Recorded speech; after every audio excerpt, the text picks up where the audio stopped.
So for part 2 of our self-awareness journey, we're going to talk about triggers. You know about emotional triggers. I'm Adrian from Adrian's Avenue, and I bring you information that's rich, relatable, and relevant that you can use every day in your leadership skills. Let's jump right in. So what are these emotional triggers, you ask? It could be a person, it could be a thing, it could be a place that just sets you off, normally in a negative direction. You just come unwound and things could happen in a bad way when you're triggered in the wrong way. Now, triggers usually stem from events, memories, experiences in the past that just didn't go well, and it sparks a negative response in the present. Things in the past such as rejection, betrayal, unjust treatment, loss of control, feeling unwanted, being excluded or ignored. These are all things from the past that were negative that are affecting your future. Now, these triggers don't just have an emotional effect, but they have a physical effect on us sometimes. Have you seen someone in the past that it didn't end well and you didn't expect to ever see them again? All of a sudden you see them, your heart starts pounding, you may have an upset stomach, dizziness, sweating. It's just not a good situation. But these are all triggers from the past, and they not only affect you emotionally, but they can have some physical reaction too. As a leader, there are certain things that may cause triggers to come up, and to be self-aware, you should know ahead of time that this may happen so that you can go ahead and prepare for it. But confrontational situations, meetings with your boss, or one-on-one meetings with your employees that you have to tell them something that may not sound very good to them. But these are all situations that either could trigger the person that you're talking to, or it even could trigger some things in you. So just be aware of that in your self-awareness pursuit. The most common reaction to a trigger is anger. People get angry, they start saying things, some of them start throwing things. It's just not a good situation. And this is something that they need to deal with, because it may be a deeper situation than just surface. You know, they're just upset. It could be something that's deeper, and a deeper anger that really needs to be addressed. When some folks are triggered, they shut down. They just go into a shutdown mood. They don't want to talk to anybody about it anymore. They become silent. They're off to themselves. They just become secluded. They just don't want to deal with life, don't want to deal with the world anymore. So they just totally shut down when certain triggers occur. And some folks, unfortunately, even go to the extreme of addiction.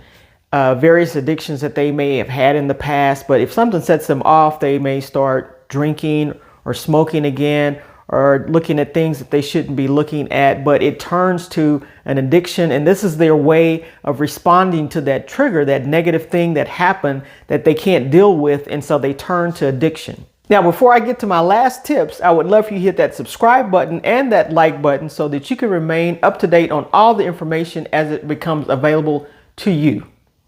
Now, let's talk about dealing with these triggers. When triggers happen, it's in the moment, and you need to manage that moment. You know what triggers you better than I can tell you. I know what triggers me. And so when it happens, I need to own up to my feelings. Am I feeling hurt? Am I feeling angry? Am I feeling sad? Am I feeling upset? What are my feelings at the time? And whatever my feelings are at that point in time, I have the decision to make the choices to respond to that particular feeling. And if I know that if something happens, I'm going to be like this all the time, I may beforehand kind of think through, how do I want to respond this time to that? So if it's such at the moment that you can actually make a choice, sometimes it comes so fast, or it's something that you just want to react instead of responding to it. You can't do that. But if you can, try to make maybe a different choice, a better choice at the time when you're acting in the moment. Another way of acting to the triggers, if you can at the time, give yourself some space.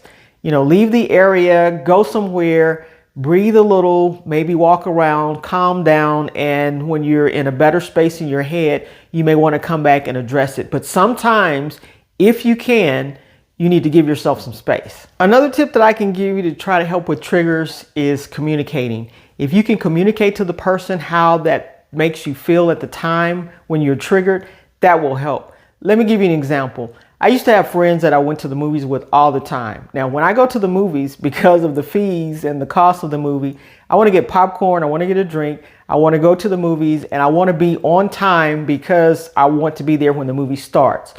My friends really didn't want to be on time all of the time, and so it would trigger me because I would be in the lobby waiting on them to come, knowing that the movie is starting, I'm missing the previews.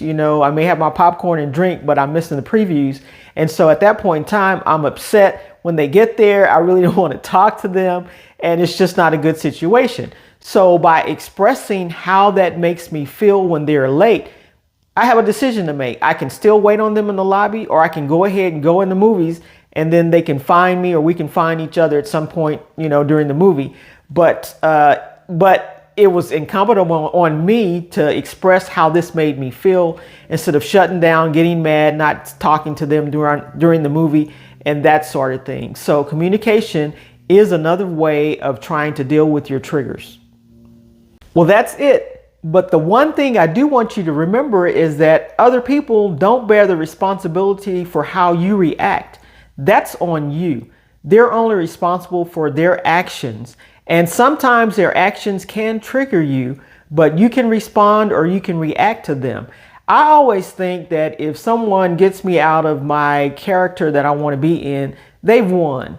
And so I try to stay in the character that I want to stay in and not let what they do or what they say trigger me to the extent that I'm just totally out of character. So just remember about your triggers, know your triggers, and try to manage your triggers the best you can, so that you can be self-aware of the things that you're doing on a daily basis.